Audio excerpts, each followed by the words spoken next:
उस समय मुनि परस्पर प्रश्नोत्तरी कर रहे थे। इस अवसर पर एक मुनि अनजाने में ही भगवान के निश्चय के बल के आधार पर धर्म और स्वधर्म निष्ठा को झुठलाने की चेष्टा करने लगे। तब श्रीजी महाराज बोले, भगवान के ज्ञान का आश्रय लेकर जो कोई व्यक्ति धर्म को मिथ्या सिद्ध करने का प्रयास करता है, उसे असुर समझना। भगवान के स्वरूप में ऐसे कल्याणकारी अनंत गुण हैं, जिनका वर्णन श्रीमद् भागवत के प्रथम स्कंध में पृथ्वी ने धर्म के समक्ष किया है। अतः जिसे भगवान का आश्रय होता है, उसमें भगवान के कल्याणकारी गुण आते हैं, तथा जिसे भगवान के स्वरूप का निश्चय होता है, उसमें एकादश स्कंध में बताए गए साधु के 30 लक्षण 107 आते हैं। अतः जिसमें संत के 30 लक्षण ना हो, उसे पूरा साधु नहीं समझना चाहिए।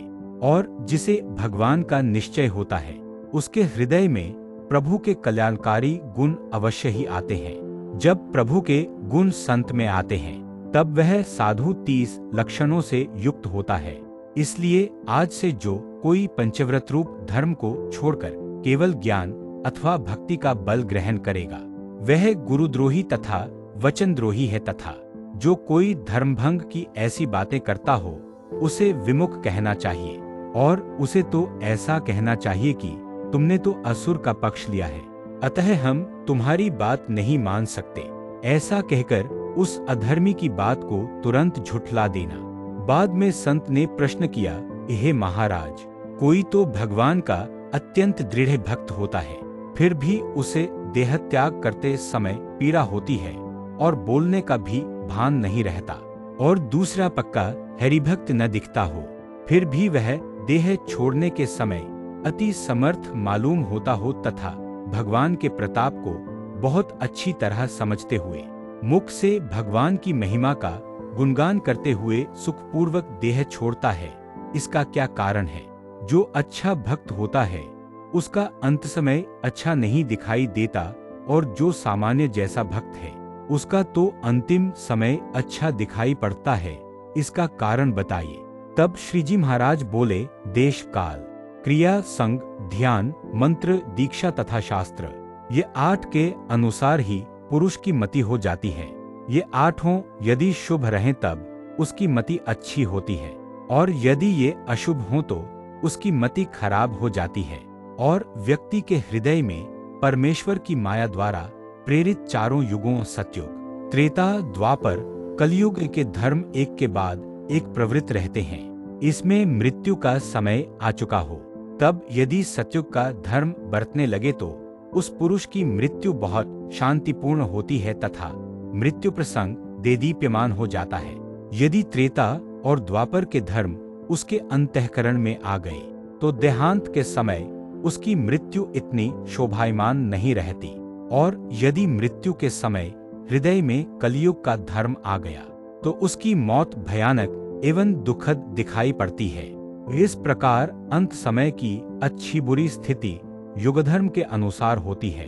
जागृत, स्वप्न तथा सुषुप्ति नामक 3 अवस्थाओं में से यदि व्यक्ति के अंत समय में जागृत अवस्था बनी रहती हो, तो पापी पुरुष भी बोलते चालते और चलते फिरते अपनी देह छोड़ देता है। यदि अंतकाल में स्वप्नावस्था बनी रहे, तो भगवान का भक्त भी प्रलाप करता हुआ अपने शरीर को छोड़ता है। इसी प्रकार अंतकाल में सुषुप्ति अवस्था की प्रधानता रहे।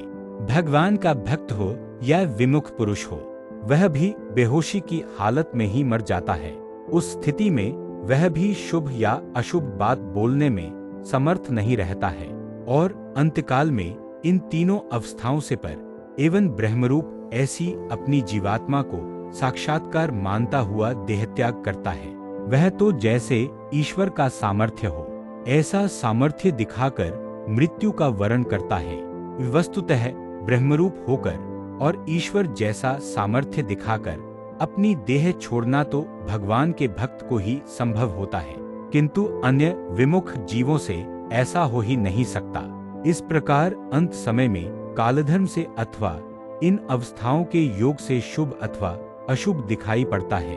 और यदि कोई भगवान से विमुख जीव हो, परंतु अंत समय में उसकी जागृत अवस्था रहती हो, और उसने बोलते हुए ही शरीर छोड़ दिया हो, फिर भी इससे उनका कोई कल्याण नहीं होता।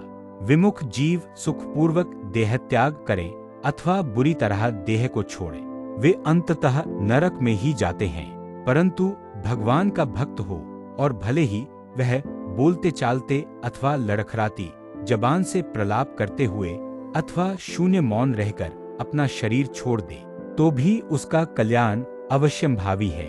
इस बात में कोई संशय नहीं है।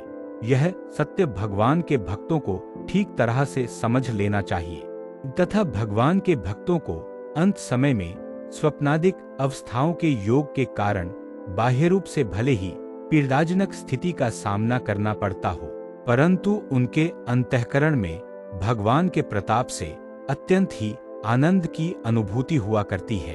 अतः एक बात तो निश्चित ही है कि जो पक्का हरिभक्त है वह अंत समय में भले ही प्रलाप करते हुए दयनीय हालत में अपना शरीर छोड़े, फिर भी उसके कल्याण में लेश मात्र भी संशय नहीं रखना। इति वचनामृतम 77।